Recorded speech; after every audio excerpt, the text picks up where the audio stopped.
Voici quelques notions sur l'épicurisme, sur Épicure et Lucrèce. Alors je pense qu'une mise au point est très importante au début, c'est qu'il y a une dérivation, une déviation de l'épicurisme dans nos temps modernes qui consiste à dire que l'épicurisme c'est la jouissance de la vie. Eh bien l'épicurisme pur, l'épicurisme tel qu'il était professé par Épicure et Lucrèce, ce n'est pas ça du tout. Et je vais vous en parler.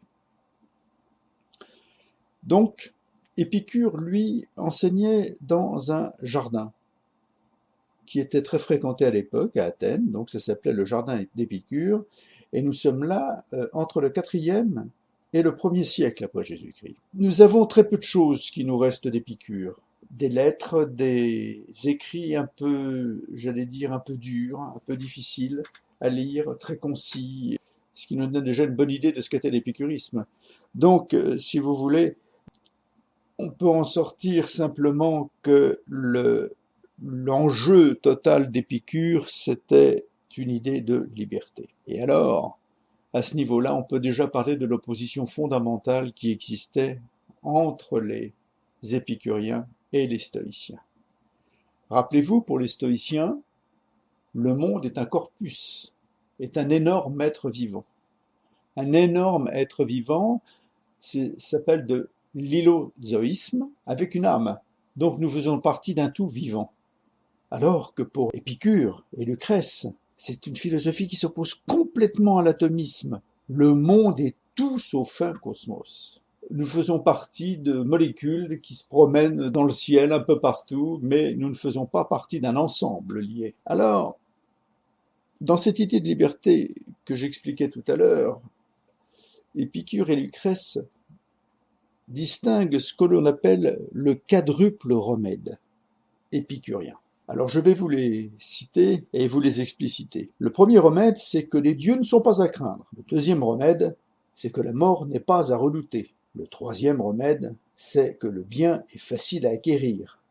Et le quatrième, le mal est facile à supporter, car il ne doit pas durer longtemps. Les deux premiers, les dieux ne sont pas à craindre et la mort n'est pas à redouter, sont caractéristiques de la victoire sur la peur. Donc l'épicurien n'a pas peur, puisqu'il n'a pas peur des dieux. Pour lui, les dieux n'existent pas, ou s'ils existent, ils existent sur le mont Athos, très loin, ils s'occupent absolument pas des humains, c'est pas du tout leur problème, ils ont leur vie de dieu et les humains ont leur vie d'humain. Donc on n'a pas du tout à craindre les dieux. Et la mort n'est pas à redouter, pourquoi? C'est l'ataraxie épicurienne.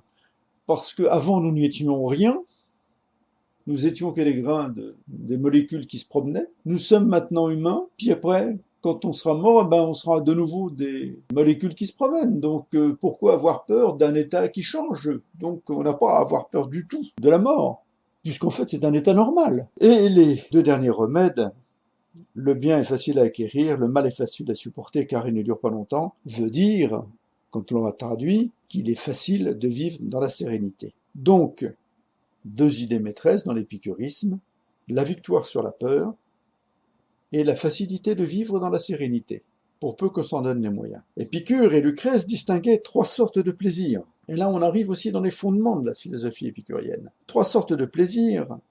Nous avons les plaisirs naturels et nécessaires, les plaisirs naturels et pas absolument nécessaires, la sexualité par exemple, et les plaisirs non nécessaires, les plaisirs artificiels de la consommation par exemple.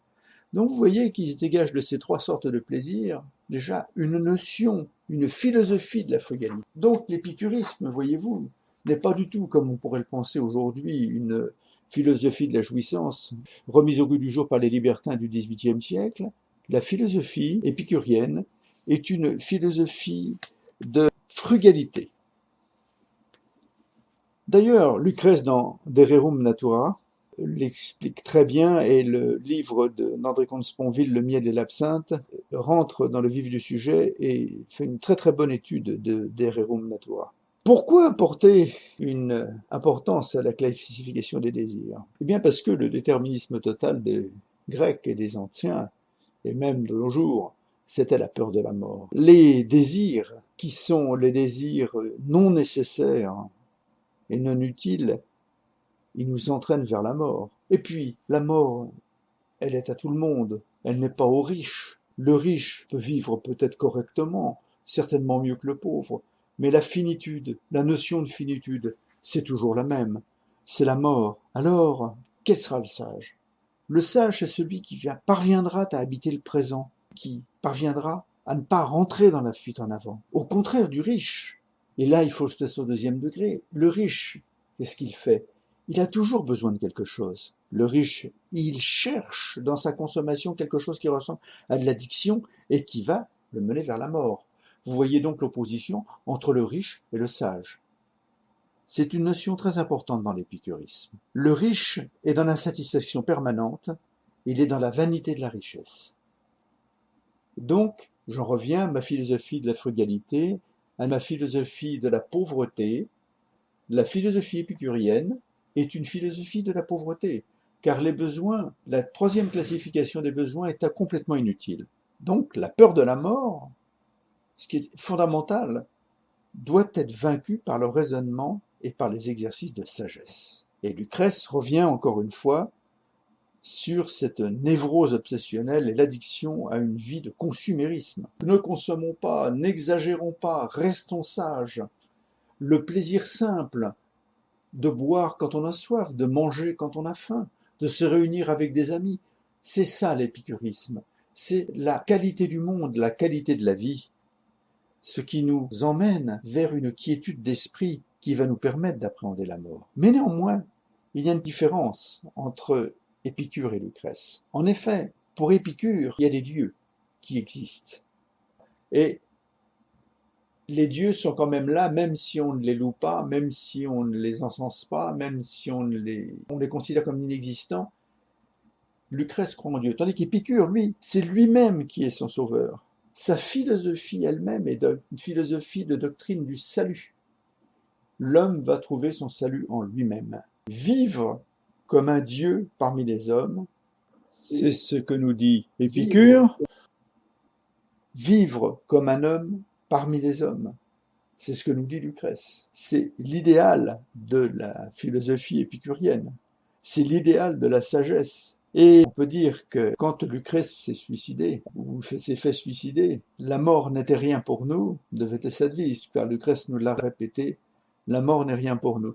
Donc si je résume l'épicurisme, deux notions fondamentales à retenir, c'est que l'épicurisme, c'est une doctrine de la sagesse qui va nous permettre d'accepter la mort, et l'épicurisme n'est pas une recherche du plaisir, c'est une troisième sous-condition de la jouissance. C'est une recherche de la frugalité.